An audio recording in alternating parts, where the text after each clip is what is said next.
नमस्कार, सुप्रभात. मी रुशाली यादव सारंग. बुलेटिनच्या सुरुवातीला एक महत्त्वाची बातमी.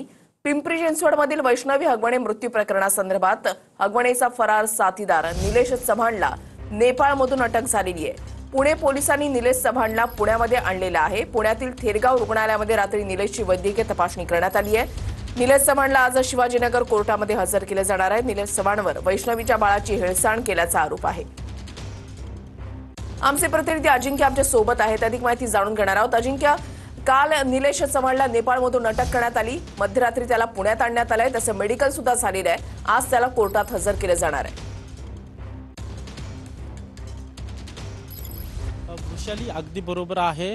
गेल्या 10 दिवसांपासून पुणे पोलीस आणि पिंपरी चिंचवड पोलिसांना चकवा देणारा निलेश चव्हाण जो आहे तो काल नेपाळ बॉर्डरवरून निलेश चव्हाणला पोलिसांनी ताब्यात घेतलेला आहे. ही जी कारवाई आहे ती पिंपरी चिंचवडच्या पोलिसांची जी गुन्हे शाखा आहे यांनी केलेली आहे.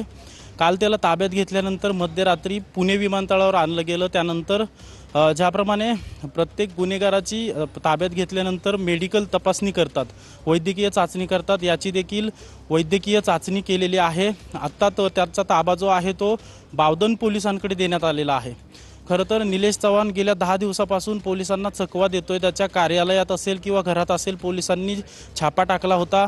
त्याचा लॅपटॉप जप्त करण्यात आला होता. मात्र तो सराईत असल्यामुळे पोलिसांना सापडून येत नव्हता. तो देशातील अनेक राज्यांमध्ये फिरल्याची देखील माहिती समजते. तो दिल्लीत असेल किंवा उत्तर प्रदेशमध्ये असेल किंवा तो नेपाळला जाण्याचा प्रयत्न करत होता अशी देखील पोलिसांना माहिती समजते. मात्र पोलिसांनी तपासाची चक्र जी आहेत ती वेगाने फिरवल्यानंतर काल त्याला ताब्यात घेतलेला आहे. आता त्याला बावधन पोलिसांचा ताब्यात त्याला देण्यात आलेला आहे. बावधन पोलीस आज त्याला 10 वाजता न्यायालयात हजर करणार आहेत. मात्र त्याच्यावर जे गुन्हे दाखल आहेत, एकतर वैष्णवीचा मृत्यू झाल्यानंतर वैष्णवीच्या बाळाची त्याने हेळसांड केलेली आहे आणि त्याच्यानंतर ज्यावेळेस कसपटे कुटुंबीय त्याच्याकडे बाळ घेण्यासाठी गेलं होतं त्यावेळी कसपटे कुटुंबियांना त्याने बंदुकीचा धाक दाखवून धमकावलं होतं. हा देखील त्याच्यावर गुन्हा दाखल आहे.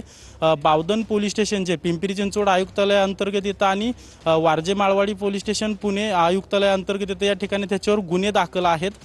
याचा तपास आता पोलिसांकडून केला जातोय. आता आज 10 वाजता सकाळी 10 नंतर त्याला शिवाजीनगर न्यायालयात हजर केलं जाईल. त्यानंतर त्याची पोलिसांकडून पोलीस कोठडी मागितली जाणार आहे आणि त्यानंतर खरं तर त्याने कसपटे कुटुंबियांना धमकवण्यासाठी जी बंदूक वापरली होती ती बंदुकीचा पोलिसांना शोध घ्यायचा आहे. त्याचबरोबर तो ज्यावेळी फरार होता त्यावेळी कोणाकोणाच्या संपर्कात होता, कारण की असं समजतंय की तो माझा मोबाईल बंद आहे असं सांगून रस्त्याला जी लोक भेटतील त्यांच्या मोबाईलवरून तो पुण्यातील काही लोकांच्या संपर्कात होता. त्याने वकिलांना देखील संपर्क केला होता की अटकपूर्व जामीन मिळावा. ह्या सगळ्या गुन्ह्याचा जो आहे तो पोलिसांना तपास करायचा. मात्र 10 वाजल्यानंतर त्याला तुम्ही असंच आपल्या सोबत राहा. तुमच्याकडून या संदर्भातले अपडेट्स जाणून घेणार आहोत.